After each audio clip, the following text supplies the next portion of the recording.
What's going on, y'all? Welcome to episode 32 of the Speak Up Sports Podcast with Cass, Chris, and Shad. What's going on, fellas? Doing great as always. What is going on, man? This is a big week. Obviously, it's the final week of the NBA season. Something that we haven't talked too much about, obviously, because we've kind of talked about lack of storylines this season and just because of injuries. Just the season as a whole kind of being down or seeming down. But we'll get into a little bit of seeding. Obviously, we'll get into our NFC North preview. Talk a little bit about the draft as it's fastly approaching. Yep. But we can go ahead and start there, man. What's draft rumors? Obviously, we're getting closer and closer to the draft, but with that, we got a lot of downtime where everything is flying. Obviously, no football season. How do you guys feel about once we get to this point in the off season where it's just nothing but rumors? Obviously, stuff starts to come out about red flags. We obviously had we heard rumors about Malik Neighbors obviously being a potentially a problem in a big city. We saw the defensive tackle from Texas get arrested for DWI or DUI, whichever one. How do you guys feel about kind of this dead point of time in between the combine and the draft?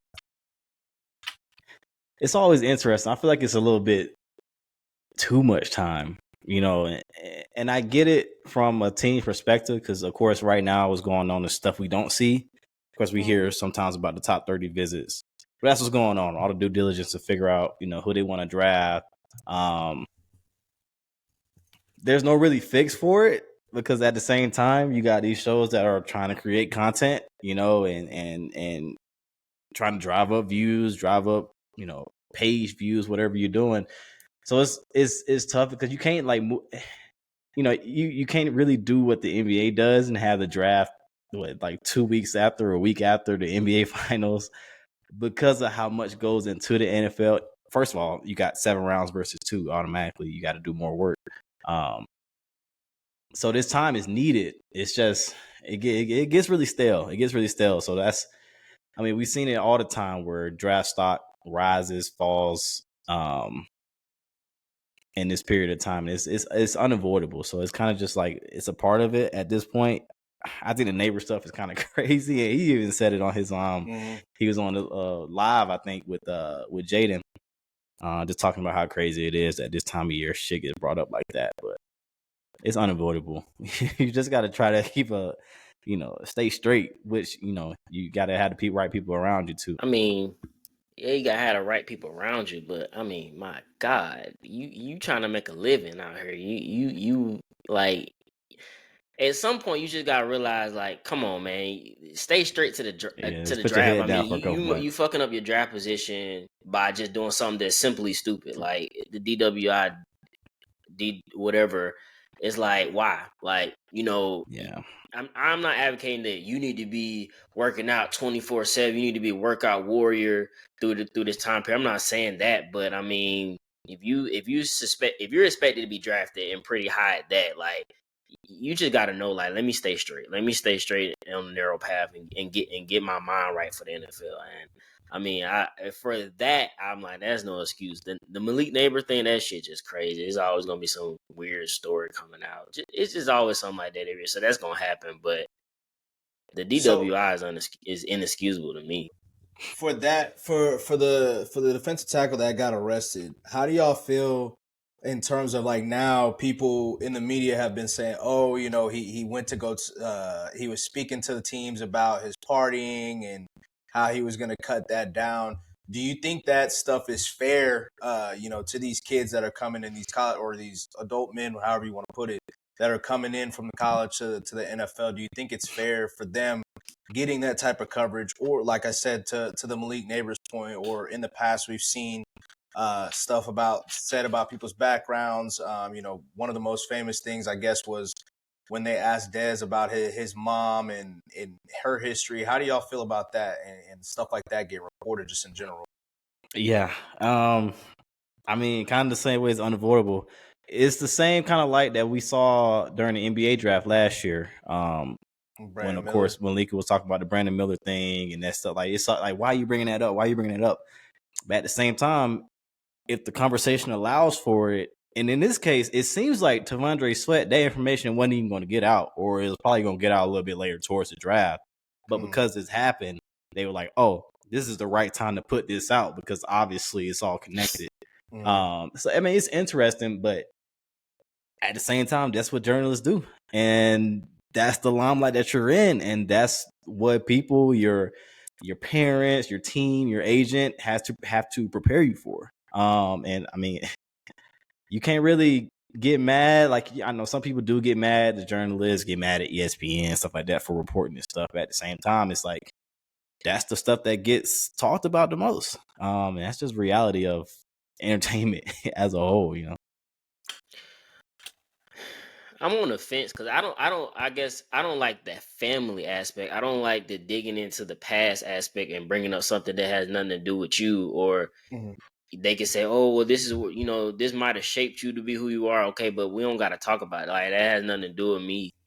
But the stuff that has to do with you, the things you do, like, I mean, it's within bounds. Because I mean, like, even regular day jobs, employers, they have some jobs, they drug test you. We might not know what they got going on, but it happens in their job. And if that's part of their job, like, we don't want you to do this, then you shouldn't be doing it. And the NFL is just a bigger stage, so everybody get to see it. It's just out there for the public knowledge. So at that point, it's like, okay, well, that kind of stuff is going to get out. So I mean, is it out of bounds? Not necessarily when it comes to that, in my opinion. How do you feel about it, Shot? I mean, it just honestly, obviously, when you have a situation like T'Vondre Sweat, obviously, some people want to give further explanation to it. But it's hard to know what's true and what's not, because if Malik Neighbors is coming out and saying, nah, none of that's true, whether that's true or not, obviously I'm going to err on the side of what he's saying. But, when it's stuff that isn't real and you're just putting that out there, why are you putting that out there? Like, even if it is, obviously, maybe a team is typically feeding you information, so they want you to put that out. So maybe somebody gets hesitant. I don't know how true that actually is. Yeah. Okay, but why would you? Just the integrity of it. Why would you do that? Why would you? Some of these, you never know. You never know, and it could fuck up somebody's mental. If it isn't real, and you never know why they putting this out about you. Now, if you do start falling, you're like, oh, maybe they do think it is true about me. Then you mess up their money further, too. you messing with the money. Yeah. So I don't know. If it's something legal, obviously it should be reported. But stuff that's behind closed doors, or that's not just out there, like, all of a sudden they're like, oh, this guy's a red flag for character and stuff like that, and it's like, bro, he ain't even do nothing. It's bro. like, So some of this shit is like, put, like, all these athletes, now that they have podcasts and stuff like that, they always talk about the narrative. Yep. And when you get it started, before you even get into the league, there's a narrative about you that you're a character red flag. It like puts you in a position that no matter what you do, if you have the smallest mess up, people are going to be like, oh, I remember back when, they said XYZ, this is coming to be true. He's a bad guy. So, or a bad woman. So, stuff like that. I laugh at character. That character Go shit, ahead. that shit is so iffy. Because, like you said, it could be as simple as you went to a school, you decided to transfer to another school. That school didn't like you, that you transferred. Now they about to throw some stuff out there like, The coach didn't get along, but it's respect the coach, Shy like was that. late to meetings every other day, and Yeah. he came drunk. Like, it be that kind of, now that shit that would piss me off, because it's like, you're not even giving me a chance, and you just straight up saying it, and it's all about pool in NFL or in any kind of sport. So I mean, word of mouth, that could change a lot of people's perspective. Yeah. But I was saying, I was laughing because, I said it could happen to man or woman, but I don't know how obviously we all understand where, women's sports are in the media in terms of its popularity, how much it's talked about and stuff like that. And obviously coming off the past few weeks, it's been increasingly more and more, obviously, with the women's Final Four, Caitlin Clark, LSU. Shout out to Dawn Staley in South Carolina for winning the championship. Shout out to UConn for winning the men's championship as well. But I'm just thinking back to, folks on Twitter talk about when the women start getting slandered like the men, that's when you made it. So it's like, I mean, it's some truth to that for sure. honestly, because I've never heard, now to think about it, even watching like the WNBA draft or something like that, I've never heard, oh, XYZ has a character red flag. So it's like, are they digging it? Why are they doing that on one side and not doing it to the other?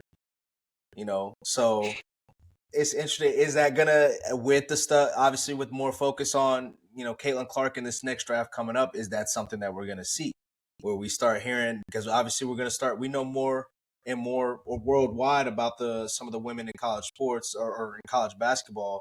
So I'm wondering, what are you about to say about Angel Reese? Exactly. All of a sudden got a character red flag. Exactly. So, they're gonna say a lot of shit about Angel Reese, what Flo J. Johnson talking about, oh, she a rapper, she don't care about her mind's not focused on basketball. So it'll be shit like that. But sticking with the draft, obviously, like I said, it's coming up in a few weeks here, and we talked about it numerous times.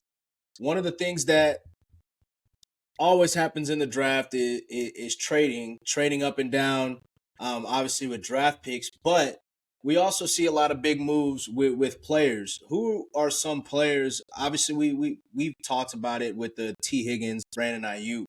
Who are a couple players that y'all are thinking that could be moved, possibly that might be a surprise during the draft? It's kind of tough to predict, just depending on what rounds we're talking. I just think for some reason this year is just a little different. Like I feel like it's still a lot of free agents out there that could be had before somebody decided they wanted to trade. Mm-hmm. But if I had just to throw something out there, just something ran out there, Cooper Kupp.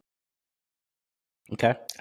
I can see that's a real shocker out there. I can see, but I can still see them moving him. For what? I don't know, but that's a sneaky one. I don't know what Cooper Kupp would go for right now. Like, I mean, you would have to think like a third. Like, I don't know, like how much do you value Cooper Kupp right third, now? That's kind of. Would you give him more? A second? Yeah, probably a second, maybe a second, another third, something like that. Interesting. But I'm thinking you're along the right tracks. I mean, it will. Obviously, I don't know Cooper Kupp's contract situation, so that could also impact the draft pick that is traded. So just off him, pure value, I would say, in my opinion, a second, just due to age, injuries in the past, stuff like that. But if the contract is something that's, in terms of the dead cap and stuff like that, I could see it 3, 4, 5, and, on down. Yeah. But in terms of player that I think, Terry McLaurin, Terry McLaurin's been through a couple, obviously, different quarterbacks there in Washington. It's seeming, he's obviously going in with a new regime, new quarterback, that he's supported Sam Howell, and they got off to a decent start, but, he's getting up there in age. He's 28, 29 years old. I could see him possibly, I think he already signed his extension a couple years ago. So he's on a tradable contract. And I could see somebody that maybe Buffalo that could use another receiver. And I could also see, the Saints making a move either with Alvin Kamara or Marshawn Lattimore. They're a team that obviously, they're kicking the can down the road. They still believe that they can compete, but, maybe not both of them, but trading one of them, you get an opportunity to get some additional draft picks for next year when you're able to move off of Derek Carr and maybe some of those other contracts, and possibly move up in the draft and get your guy. Because, I mean, obviously, you would think, we thought that Dennis Allen was going to be gone at the end of last season. So I mean, if they have a season similar to what they had, the thought process would be, they starting over and all that stuff. So that's some guys that I could see being moved. Where would you think that Cooper Kupp would go? I mean, you said it. I think the Bills would be a good fit for him. But other than the Bills, That's a good question.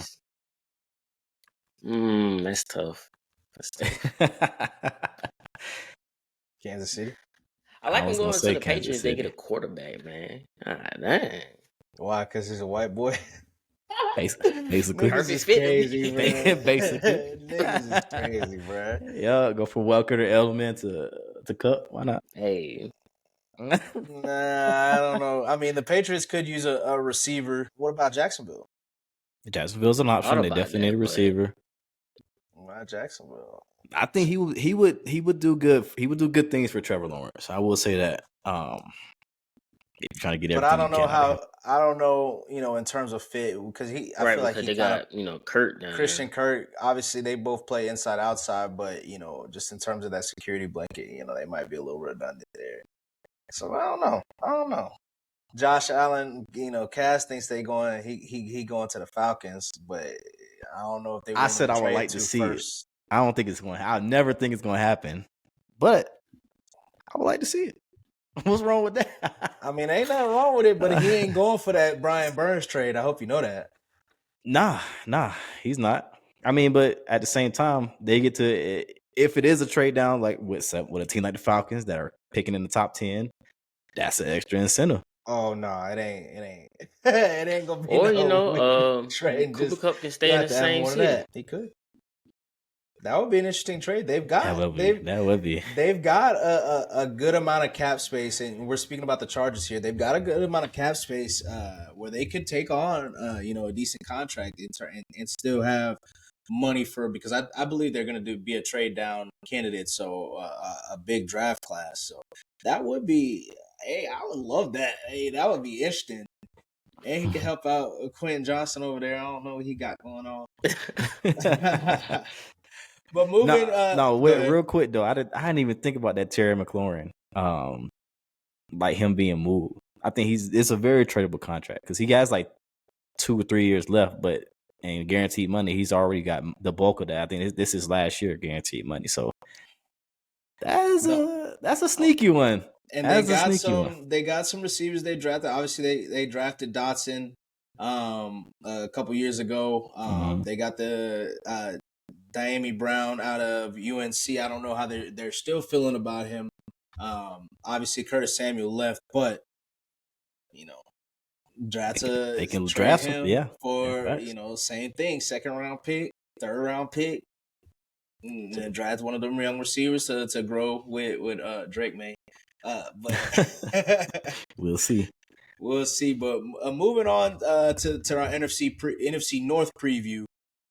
Great division, honestly. Last year, well, I won't say great, but pretty good division for the most part. Obviously, it came kind of down to the wire with the Lions dominating for the most part. Packers coming in at the end. The Vikings having an up and down season where we thought, maybe Josh Dobbs will lead them to the playoffs, and they ended up falling short. And then obviously Chicago and all the changes they're gonna have to make. Obviously, they had their final season with Justin Fields, but we can start there.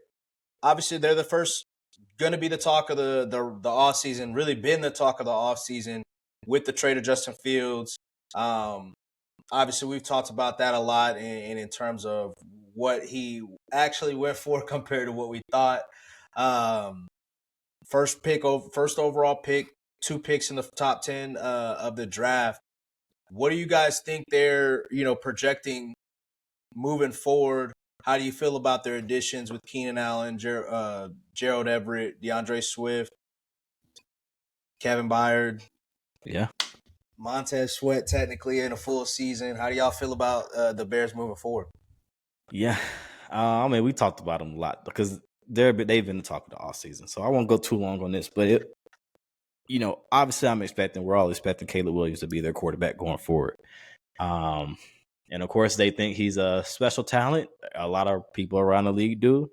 But I think, as we said before, like they went out their way to put a competitive team around whoever they're going to get at quarterback, Caleb Williams. So it's hard to hate on anything they've done this offseason. I've heard some rumors this week about them possibly kind of like trying to trade up. I don't know how feasible that is because they don't have a lot of draft picks to work with. But at that number 9, if a guy like Rome Odunze, which we went through a couple of mock drafts before and talked about, the guy like Rome Odunze falls to them, they will probably take him. Other than that, the two areas, they can still look at pass rush across from Sweat, and then possibly look at O-line still. So, I mean, they're set up in a way better position than they have been the past 3 years. So, I mean, it is exciting times ahead for the Bears. Hopefully these moves are enough so Flus can keep his job going forward because he is they did choose to keep him on, which is interesting. But they brought in Shane Waldron, who I expect to do good things for that offense. So we'll see how it goes. But yeah, we'll see. Caleb Williams, see what he got. I mean, it's all about Eberflus at this point. I mean, you basically hitching your wagon to a rookie quarterback, and you done built around him, which is cool. But I mean, they have a bad season. They're not gonna get rid of him. Eberflus is gone immediately. And when I say bad season, it could be a 7-win season. That's bad in my opinion for what they're trying to do. I'm telling you, I'm dead serious. If they win 7 games, if they go 7-10, you think they're gonna fire Flus? Yes. Why? Because they're gonna look at the model of you just watched CJ Stroud do what he did with the compliment around him, and the compliment around Caleb Williams is better than what CJ Stroud had. So we think, but you can't expect you can't really. You don't expect. think so? So you not taking Keenan Allen and DJ Moore over Nico and Tank? We don't know what Keenan Allen by name, sure, but we don't know what Keenan Allen. Like we said, like I asked you when we tried to do the rankings of the receivers, you didn't want to answer it because you said what? When I asked to do the receiving duos, you didn't want to answer it because you said I did answer. I told you who. You did answer, but the first thing you said was we ain't seen him yet. So we ain't seen him yet. When we brought up, we never talked about the Texan receiver. So that's me saying I'm definitely taking them over them. I mean, maybe. But that's outside. We didn't do exactly. But I'm talking about last year though. We're comparing what CJ Stroud had last year to what potentially Caleb Williams had this year. That's what I'm saying. I mean, sure. But I'm just saying. I think it's a little longer leash on Flus. I don't think 7-10 will get him fired. What was the record last year? They were 7-10 last year. It just depends on. I think you can't go the same record with this cast. No. This is a rejuvenation though, in a way. I think it depends on how they go 7-10. Like if they're 7-10, defense is still good. Like it obviously turned around towards the end of the season, and the offense is just middling. Like, but it's clear that Caleb is a good player.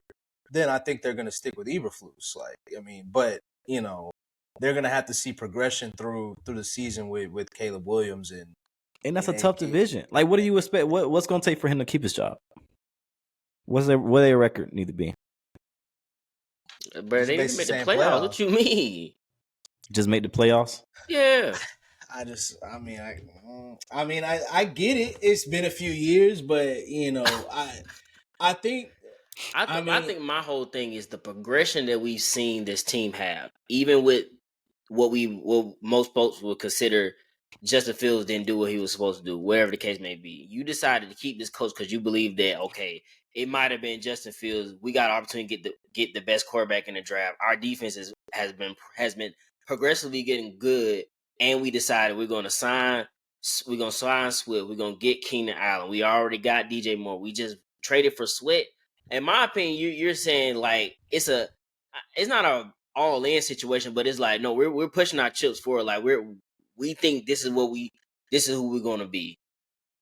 You can't go 7-10, in my opinion. You can't go 7-10. I would say so. What I would say is, while that definitely there's a point to that. Number one, like if one of the most telling things is it to me, number one is that everybody but Justin Fields was a highly coveted person this offseason. They're the offensive coordinator who got fired. He got a job before Justin Fields. Obviously, Matt Eberflus kept his job before Justin Fields. So that's one thing to say. I think I always look to. Obviously, there's one thing we can say about coaches. They get switched out. They get fired all the time. But typically, when a coach comes from their side of the ball has to produce. Brandon Staley, for instance, with the Chargers, his side of the ball wasn't producing. The offense was. So I felt it was time to fire him. Eberflus, his side of the ball is producing. And if I clearly feel like, basically the Bears feel that way too. It was Justin Fields. So, I think he has a little bit more leash. It just depends. Like I said, it depends on how everything looks like. If the defense is bottom of the league next year, then all that shit is out the fucking window. He's out of there. But and Caleb is out there eating. But that I think it just depends on how the season goes. Even if it is a 6-win season, 5-win season, it all depends on how Caleb is looking next year. And it's a tough division. It's a tough division. We're about to get into the next team, the Minnesota Vikings. Obviously, some people are going to expect them to take a step back. They obviously lost Kirk Cousins this offseason, Danielle Hunter this offseason. They added Sam Darnold to possibly be their starting quarterback, and Aaron Jones. And then they're going through a contract. I don't know if it's a battle yet, but a contract with Justin Jefferson. What do you guys feel about Minnesota moving forward? Obviously we've talked about them possibly going up and get a quarterback. Do you guys think they get that quarterback, or even if they don't, do you think they're successful with Sam Darnold? I think they gotta go get that quarterback. I think they gotta go get that quarterback. I'm not saying they wouldn't be successful with Sam Darnold. It could be a situation where they get their quarterback, but they still want to start Sam Darnold. I could see that happening, but that also depends on how they deal with the Justin Jefferson situation as far as contract goes. But I can see them redshirting the quarterback, but I really think they're going to go get their quarterback. Like you're not going to hit your wagon for years to come on Sam Darnold. What if they can rehabilitate him, bring him back, to what niggas thought? You're not banking on that. You're not banking on that at all. No, I'm in the same boat. I think they should definitely shoot for a quarterback. I'm not saying they have to trade up, and I think we talked about it last week on our mock draft as well. I wouldn't be mad if they did not trade up. If they find out the cost is too steep, they don't want to give up all the draft capital, including the 2 first-round picks this year. Or if the top of the draft doesn't fall how they wanted to fall, say they were looking for a specific quarterback to fall out of the top 2 or 3, and it doesn't happen that way. I wouldn't hate it if they stuck and picked just one of the quarterbacks, one of the other quarterbacks, one of the second 3 quarterbacks. But both, yeah, it's worth taking a flyer on, in my opinion, because you have Sam Darnold there as well. And trust your development, trust your offensive, genius of a coach to develop the guy that he wants. So I don't think they're in a bad spot. Any quarterback that steps in there is going to have enough weapons to make do. As we've seen the end of last season, like even I know Jefferson was hurt in the middle of it, but you saw Jordan Addison come on. You saw TJ Hawkinson be productive when he was healthy. So it's a good spot for it. Big too. Yeah. And they haven't had a reliable running back like that in in a little while. So since Dalton, but it's not a bad spot to be in if you're the Vikings. You at this point after the quarterback, you can pretty much focus on defense, focus on building that up. But yeah, I think they should definitely get a quarterback from this draft. It just doesn't have to be one of those top 2, 3. Is that where you're at with it? Or I mean, if they're gonna get a quarterback, they got to get one of the top guys. But what do y'all think? If they don't get a quarterback, with them trading up for that second first round pick, do you guys think that that's a blunder, or do you guys think that they're still good? How do y'all feel about that if they aren't able to get a quarterback? I think I they're think still it's good. enough people. I think it's enough players, defensive players, that they can bolster that defense and still be competitive. Even with Sam Darnold, like I said, I don't think that you should hit your wagon for Sam Darnold to be your future, but he could be a quarterback, a serviceable one for now. If you're saying that they're not going to get a quarterback, but it's some defensive players that they need, and like they need to update defense. So I don't Yeah, think it's I a mean, blunder. I think it's still a good first round draft overall, talent wise. So to have two picks in it is never going to be like, oh yeah, they fucked up by getting the extra first. Like, I don't see that. And I mean, at the end of the day, it is what it is. You lost your quarterback. He went to a new team. You didn't want to pay him what he wanted. It happens. We see it happen all the time where it takes a little time. It doesn't have to be fixed this offseason. It really doesn't. You If would you want like to it keep to your be job, fixed. Yeah, you would like it to be fixed, but I mean, at the same time, you did just lose your starting quarterback for nothing. So maybe. I mean, if they get a compensatory pick next year, but what do y'all think about? Do y'all think there's any merit or possibility to Justin Jefferson being on his way out in terms of a trade, maybe drafted? I don't think so. I think they're going to pay him whatever he wants at the end of the day. Justin Jefferson to Cincinnati. Tough. T. Higgins in a first. Tough. That ain't happen. T. There's no Higgins. way that would happen. T. Higgins in No the first. way. Bengals will do You it know, too. you don't think the Vikings would do it? Hell yeah, the Bengals will do it. You don't think the Vikings would do it? I wouldn't if I was the Vikings. I'll be honest with you. I wouldn't do it. Hey, You would do it if you were the Vikings? You got 3 first-round picks at that you point. got 3 first round picks. You trade 2 Fuck of them. that. Oh, Nah. That's tough. And then you got Jordan Addison in. Okay. So you would do it. 3 first-round picks, Cat. Come on. T and the first. You I pushing a might button do for it. that. Yes or 3 no? first-round picks. T and the Yeah, first. yeah. Yeah, I might do it. Ah, I mean, Justin Jefferson obviously a better player, but let them handle that money problem. We can tie T Higgins because I do think it. I mean, without getting off track too much, T Higgins he's got to be on his way out, in my opinion, because Michael Pittman signed his deal. T Higgins and Michael Pittman were drafted about 2 spots away from each other. They have basically the exact same career. I mean, the contract's there. It's done. So like, if it ain't been signed, obviously he might get, a little bit more or something like that, or around there. But the framework contract should be there and done. So like, I think he's got to be out the door. So I mean, and they would want to trade him out. I feel like they would want to trade him out the conference. Shit, both of them. If Justin Jefferson gets traded, they want to go out the conference. draft night trade? Is that what you predicted?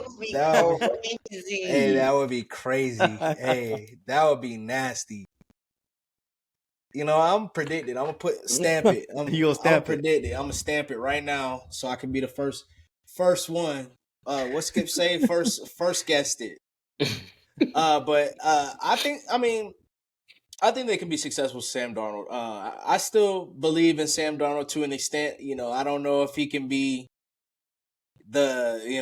he's never going to be a top 10 guy, but if you put enough pieces around him, I do believe that he could be a guy that can get you to the playoffs, win you a game or here or two in the playoffs. I don't know about necessarily a Super Bowl, but I don't see why he couldn't get you to the divisional round or the conference round.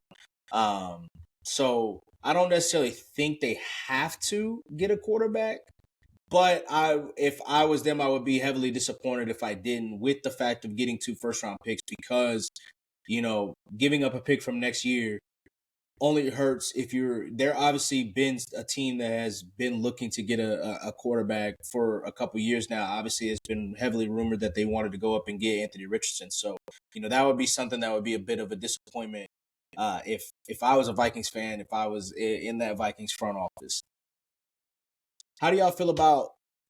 And this can kind of give us a good segue into the next team. How do y'all feel about Aaron Jones switching over in division, especially with how things seemingly ended between the Packers and him? I like it. It's I like interesting, it. especially after hearing the quotes from LaFleur. LaFleur? Yeah, saying how he didn't know that this was going to happen, and he kind of had to pivot and just figure it out. That they were going to go after Josh Jacobs. Especially after the game Aaron Jones just came off of, man. Like the run he just came off of the last few games of the season. Yeah, it's tough. I like Aaron Jones. I mean, of course, he's had his injury problems, especially this season. He was in and out of the lineup.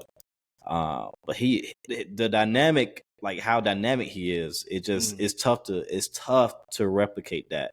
And you can't replicate it if you're the Packers with Josh. I mean, he just not the same, not even close to the same player, really, if you really look at it. So it's interesting. I mean, good for Aaron. Because he gets to go to an offensive mind that will use his strengths. But it's interesting like switching in between teams in the division. But yeah, I would have kept Aaron if I was the Packers. Honestly, I would have tried to keep Aaron. But I just wonder why they're like so dead set on getting rid of him. Because I mean, obviously they were the other team. We talked about it. They were the other team heavily rumored on Jonathan Taylor. Jonathan Taylor, yeah. So it's like, what the hell is going on there? But and speaking about the Packers, obviously Aaron Jones is the biggest loss for them. They think that they got another franchise quarterback. I think we all think that they got another franchise quarterback. Josh Jacobs coming over there. You spoke briefly on that. Xavier McKinney going over there as well. They lost Darnell Savage, but replaced him with Xavier McKinney, who was probably the prize safety in the free agency class this year.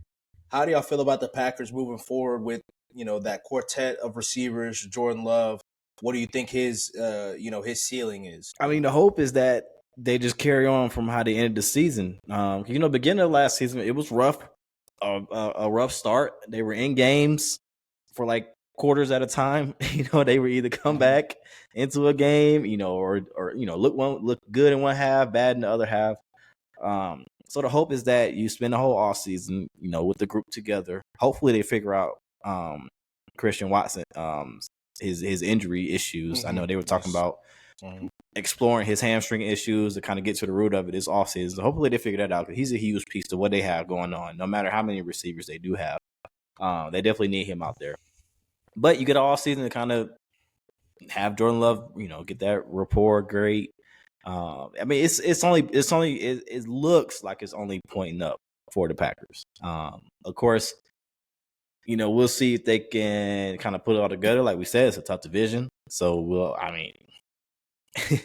even if it is a good season, even if it is, they could possibly miss the playoffs. It's very possible. So I mean, they're doing the right things. I think the Xavier McKinney pickup was very good. Like I said, I'm kind of iffy on the Josh Jacobs, but maybe I don't know what they're going to do with him. Honestly, I don't know how big of a shift it's going to be because they did end up keeping AJ Dillon as well, signing him back to a contract. So it's yeah.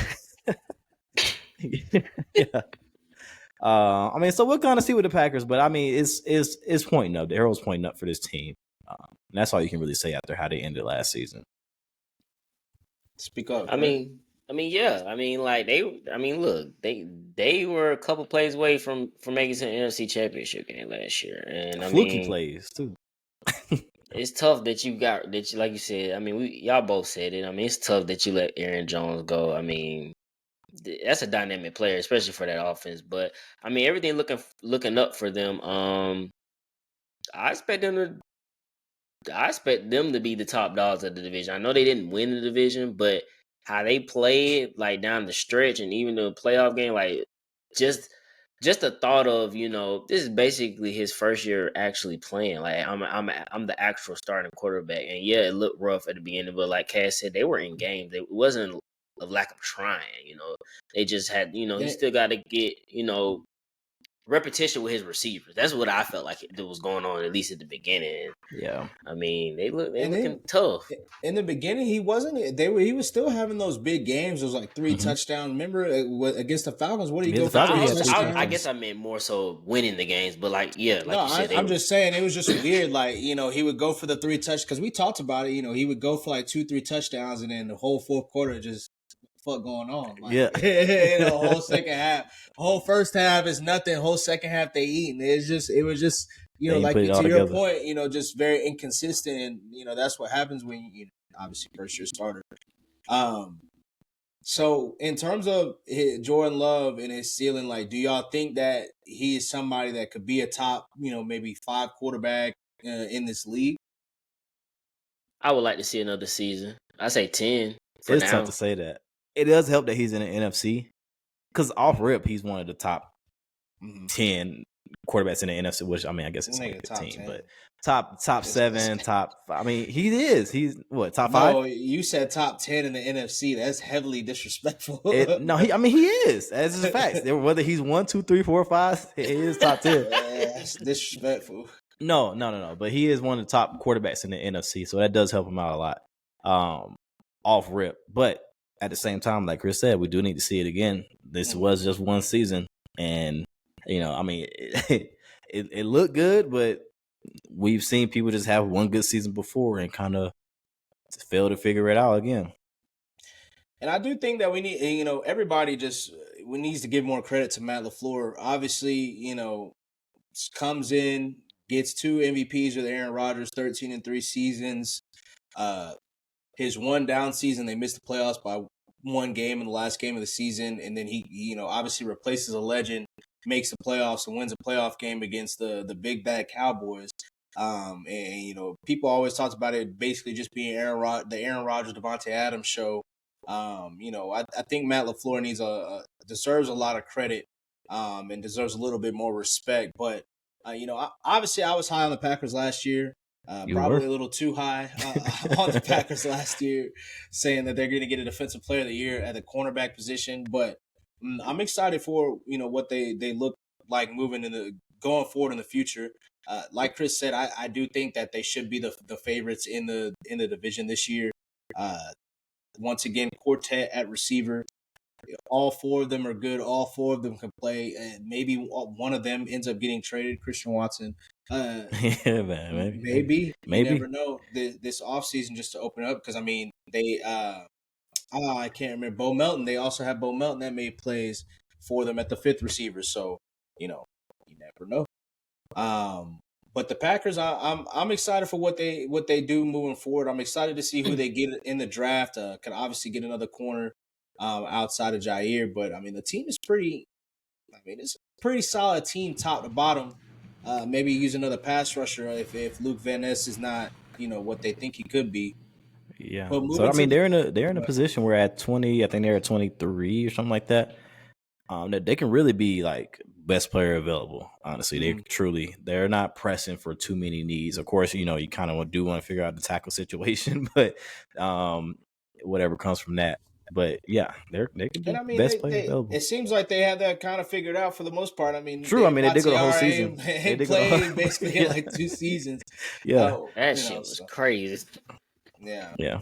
I mean, it's the trenches. We see Ryan Ramczyk as well. We talked about that a little bit with the Saints not playing a whole season and ain't even the season start. So it's tough in them trenches, man. Everybody falling on your knees and shit. But moving to the Lions, the darlings of the division last year, probably a world favorite just in terms of the coach, the team, obviously making it to the NFC Championship last year. Bringing in Carlton Davis, Gravedigger from the Tampa Bay Bucks, and to be honest, probably getting another full season of Jameson Williams, and looking at his progression. Obviously, Jared Goff we talked a little bit about it. His contract situation could be coming up with Hendon Hooker behind him. What does that look like? How do you guys feel about the outlook of the Lions and where they go in the first round? Very interesting team to see if they can create that magic again, or if it was just a 1 year wonder to win a division like they did. But I mean, I do like the offseason additions with DJ Reader. Who else they pick up? Fulton Davis. Yeah, they brought Kevin Zeitler in, which is huge. But yeah, I mean, yeah. So in the first round, this is a team that could look to add at receiver. Could look to. I mean, it's interesting because we didn't talk much about the Cam Sutton shit that happened. Of course, he got released a month or so ago. And he was wanted for his arrest for the DV incident and all that stuff. So, the Carlton Davis pickup is definitely nice for that, but they could look to add more depth at cornerback.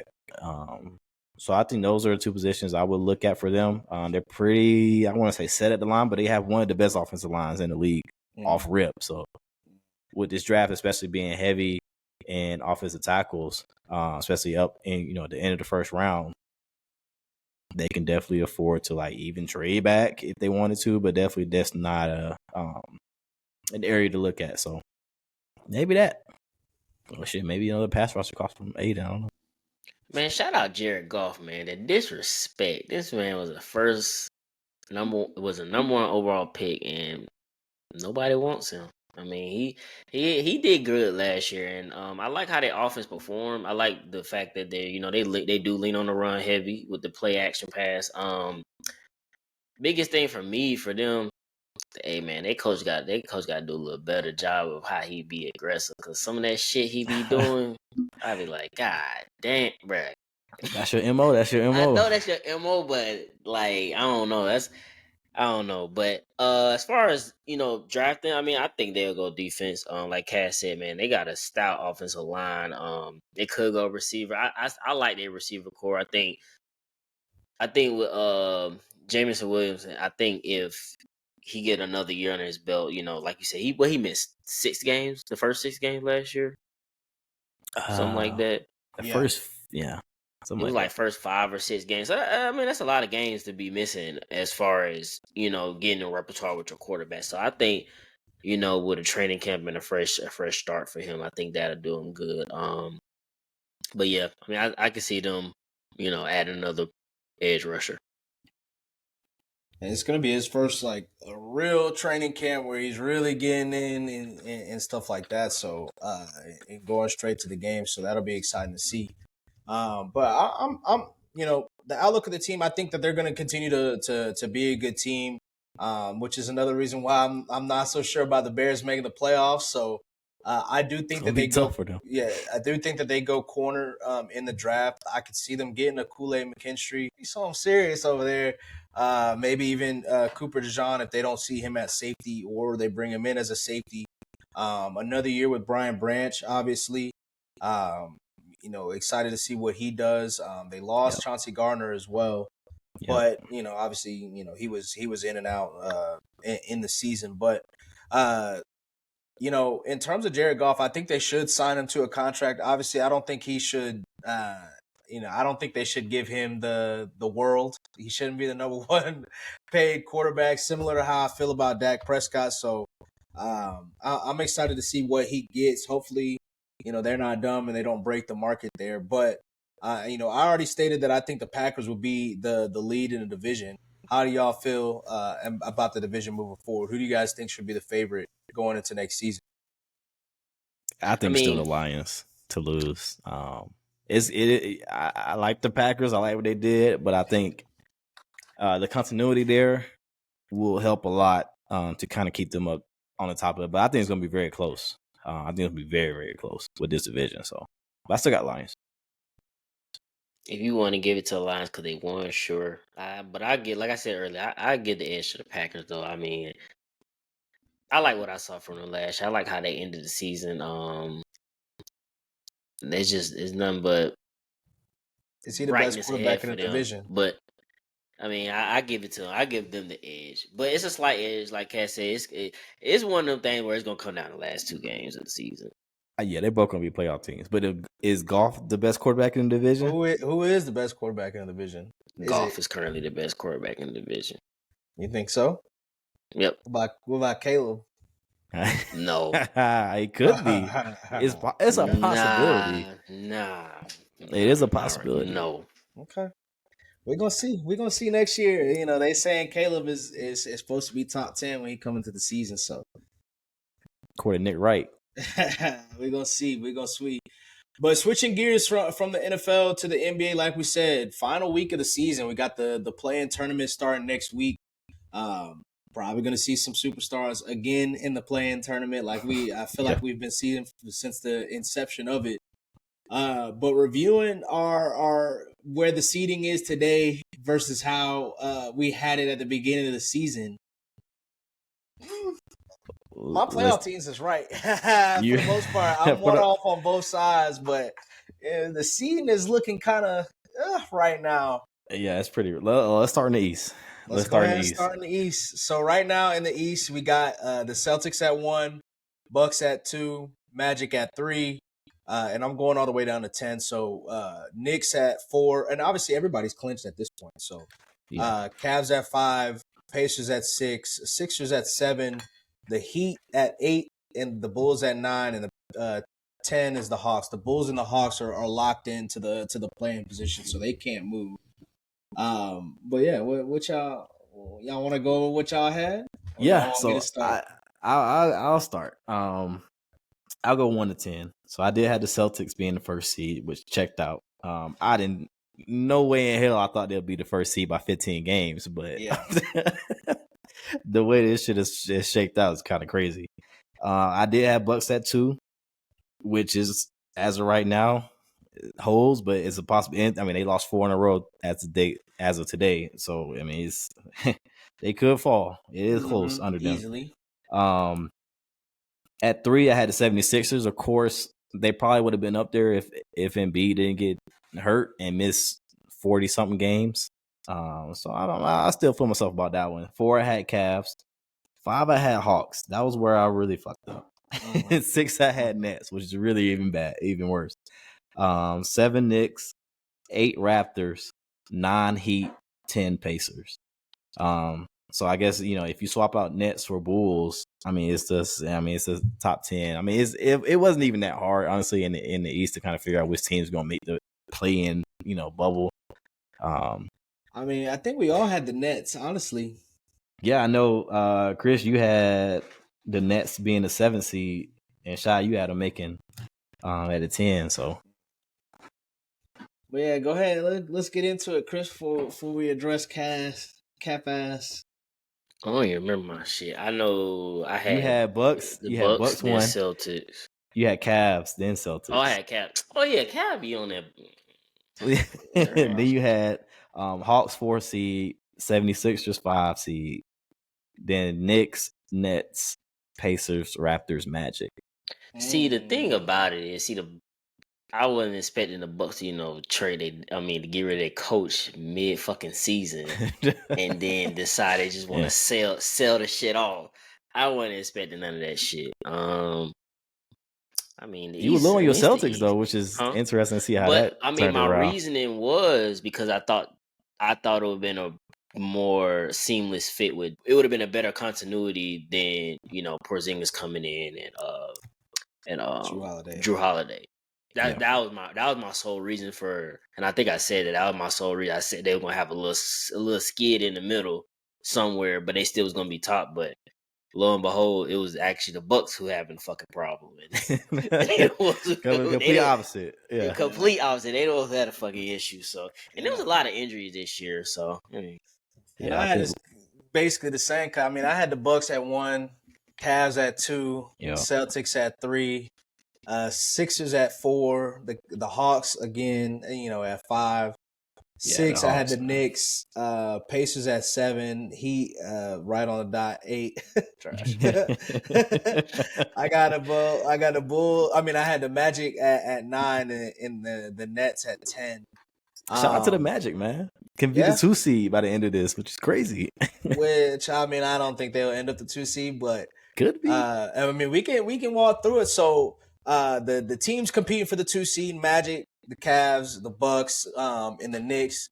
Right now, the Cavs look to have the easiest schedule out of the four of them, with Magic having Houston, the Bucks twice, and the Sixers sandwiched in between the two games against the Bucks.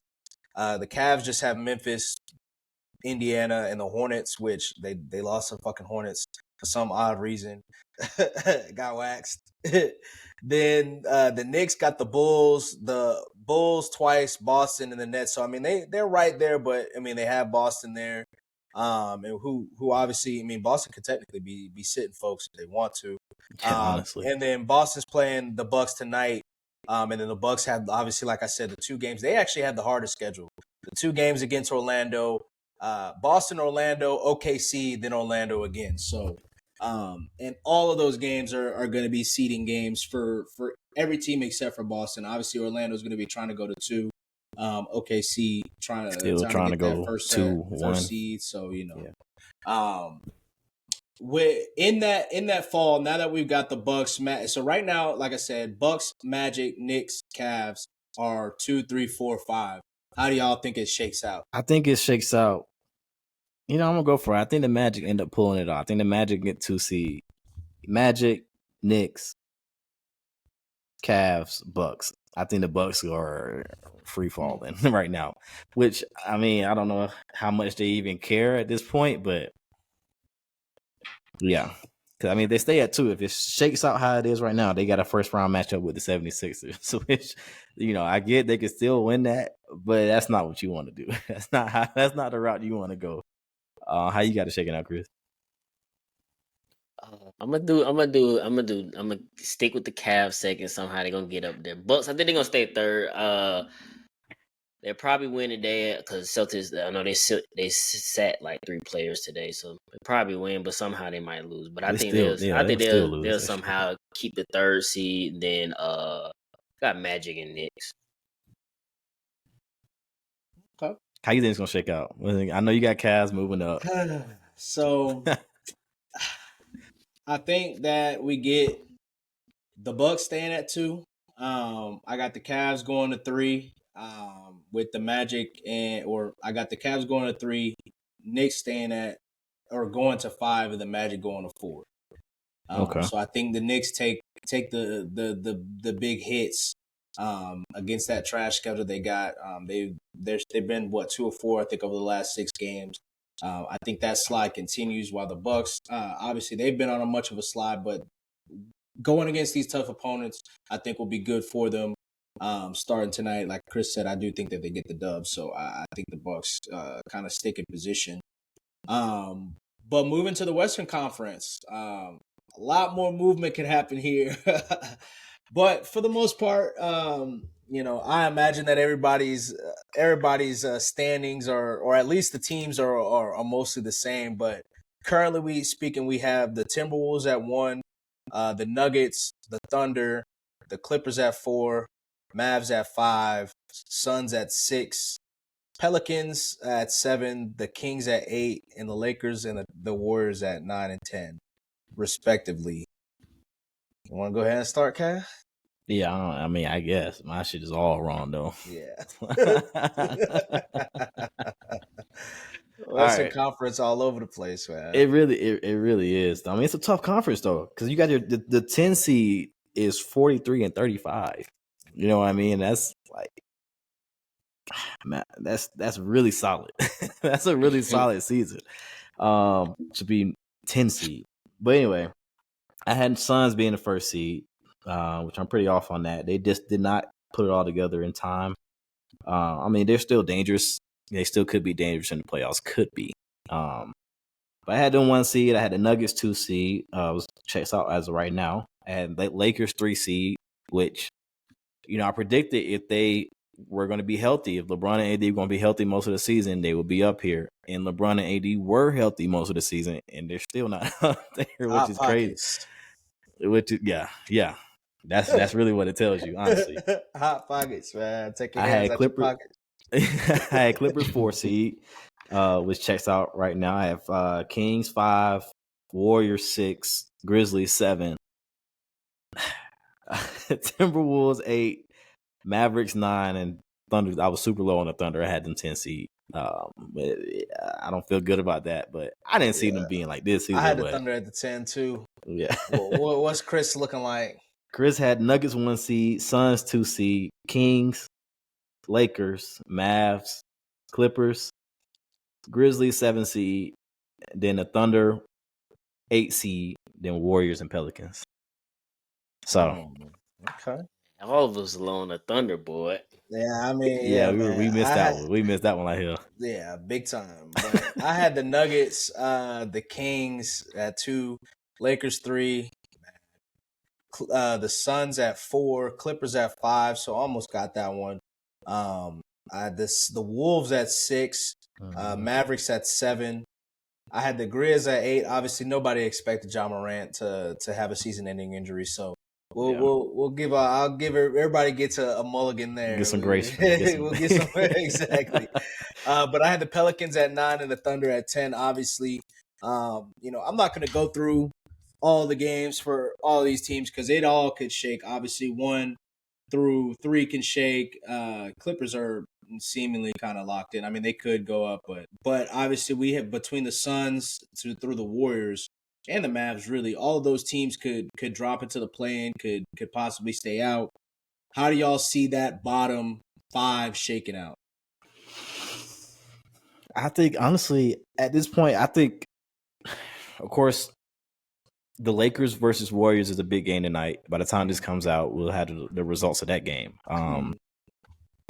But I feel like it'll be a 9 versus 10 Lakers Warriors matchup, and I kind of think that's what the league wants to. That would be a crazy play-in game. So I think those are the bottom 2.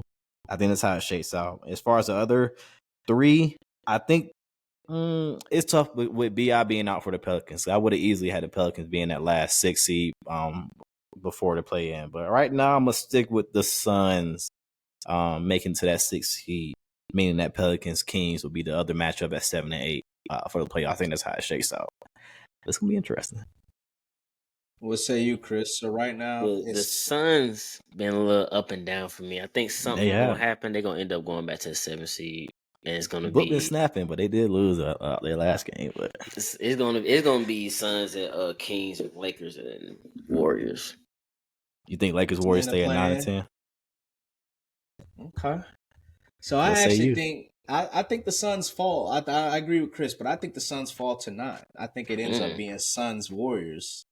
Ooh, I like that. I like then that. Kings Lakers, with the Pelicans sneaking out somehow, some way. But I think those provide the best matchups as well. We finally get that KD versus Steph again. Then we get the Lakers who seemingly can't beat the Kings. Right. That is also a good storyline. Reviving that rivalry. And then, whoever comes out of that Suns Warriors game probably gets to see the Lakers because the Lakers seemingly can't beat the Kings. The Lakers will be smacking them, and all of a sudden the Kings will come back and win on some bullshit. But that's kind of I would love to see that storyline. I don't know how realistic that is just with the games and the schedules. Who knows? But I think somehow, some way that ends up how it's shaking out. But going into the playoffs, obviously, it's been a crazy season in terms of, obviously we talked a little bit about the teams that we got it wrong on the Thunder. We all got it wrong on the Timberwolves as well. Everybody we got it wrong on the Hawks, but for the most part, the East is there. The Celtics, probably for the East right now, I imagine might be everybody's answer. But who do you guys think the favorite should be out of both sides? Yeah, I'm gonna say Celtics in the East for sure. When it comes to the West, you want to say Denver. Denver has that spot, but but if Jamal Murray can't last a whole playoff run, which at this point it's in doubt. It's in doubt. He's dealing with some knee problems.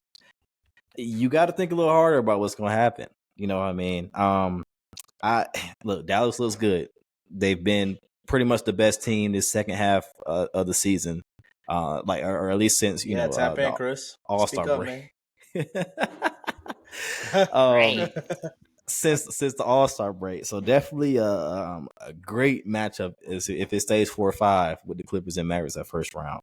I can't pick Minnesota. I just can't. Something in me, I just can't pick them to come out of the West.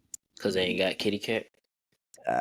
He'll be back. He was seen practicing and getting some shots Kitty up and Cat is stuff. So crazy. yeah, it is. It really is. I can't pick the Thunder. You know, I'm gonna go Denver. I'm not gonna stray too far. I'm gonna go Denver. But it's not like I don't feel too good about it. I'll be honest with you, because I would probably do if I had to rank them. I would put Denver, and then whoever wins that Mavs Clipper series. I mean, right now I just feel like you have to go those two. I mean, Denver's still the defending champs, and the fact that they're still up there, the 1 seed. I mean, I give it to them. And I mean, again, Celtics, you up 13, 14 games in your conference. That shit, that's some crazy shit. But It really is. this is all the more pressure on them. Like, y'all don't make it. Yikes. I also, I mean, everybody's going to probably be the same here. The Nuggets, but if Jamal Murray isn't healthy, I think the Lakers should be the favorite. I think Hot Pockets has it figured out finally. I don't think any team could beat them in a 7-game series outside of Denver, in the West at least. So I'm definitely going rocking with the Lakers on if Jamal Murray is acting, I don't know what he's got going on, but and then I would have the Timberwolves in a close behind that. But how do y'all feel about this? Oh, the 76ers are so sneaky and the Heat are so sneaky. Do you guys think, before we sign off, do y'all think that those are sneaky teams in the East, or are they first round exits? I think because of where the Sixers are, it's a very high probability of a first round exit. I think they will provide, say for instance, my scenario shakes out and they stay at 7, but the Magic go up to 2. I think they'll win that series. I really do. And I mean, it's tough because like the only reason they're in this position is because their best player missed half the season. I mean, they're really not a 7 seed worthy team, especially with Maxey playing how he's playing. As far as the Heat go, I'm not going for that Heat shit. I know every year I'll get proven wrong, but I'm not going to go for it. I'm still not going for it. I don't like that they do this shit. Just try to flip the switch at the end. Like, no, man, like, no, I don't like Jimmy it. sold my parlay, so we got beef right now to the playoffs. So I don't think the Mavs are any. Like, I don't think they sneaky this year or anything. I mean, not the Mavs, the Heat. I don't think they sneaky this year or anything like that. Nah, he not even making the playoff, bro. They about to get bounced in that play-in. They about to get bounced out I that don't know about that. motherfucker. I mean, they almost got bounced last season by the same team that they. I mean, I just think the 76ers, I mean, I'm not going to say they just a sneaky, but it's just the fact that Joel Embiid is coming back. I mean, he seemingly looked decent, and he's just a dominant force. So, I mean, I guess, but sneaky, nah. So do you give, so if things shake out, or if things stay how they are right now, which is Bucks 76ers, do you give the 76ers a shot at beating the Bucks? Given how everything is gone. I do. Hell yeah. I don't trust the Bucks too much, man. But you trust the 76ers? I trust them to make it out of a round. Going forward, no. I think that's what the NBA wants, Doc, versus his former team. So, I mean, I think that's what we're going to end up getting. It will be interesting. Giannis versus Joel Embiid, the sellers in the playoffs in the East. So we get kind of Giannis. I think Maxey will get. I know you saw the report today that they're moving Patrick Beverley into the starting lineup. Maxey giving them that work. I don't care who on them, Dame, Pat Bev, it don't matter. They getting that work. So yes, I got the 76ers. Who gonna guard Dame? Self check. Nah, I'm just talking shit. Nah. We know Dame about to go for 50 like the first round. I'm telling y'all. He'll do it for one game for sure. Y'all better stop playing with Dame. Y'all talking about him and Giannis ain't got it figured out. They just waiting on y'all. If that's the matchup, how many games? How many games you got the Bucks winning in? 6? 6. Yeah, 6. And a blowout in game 6. A blowout game 6 on the road in Philly? That shit ain't happening. Okay. It's gonna be a summer of questions in Philly. What you think, Chris? Before we get out of here, I think he's gonna go 6. I don't know about no blowout though, but I think the Bucks will win it in 6 though. Okay. I would say Philly in 6. Joel gonna have to see Brook Lopez, man. Fuck all that. He gonna have to see Brook Lopez and Giannis Roman. But y'all I know hear about that you. dot 3-1 lead. Oh. Yeah, I don't, yeah. That shit real now. You Hey, laughing. we 3-2 lead. But all right, y'all, man. Appreciate y'all signing in with us again this week, and we'll catch y'all again next week. Yes, sir. Yes, sir.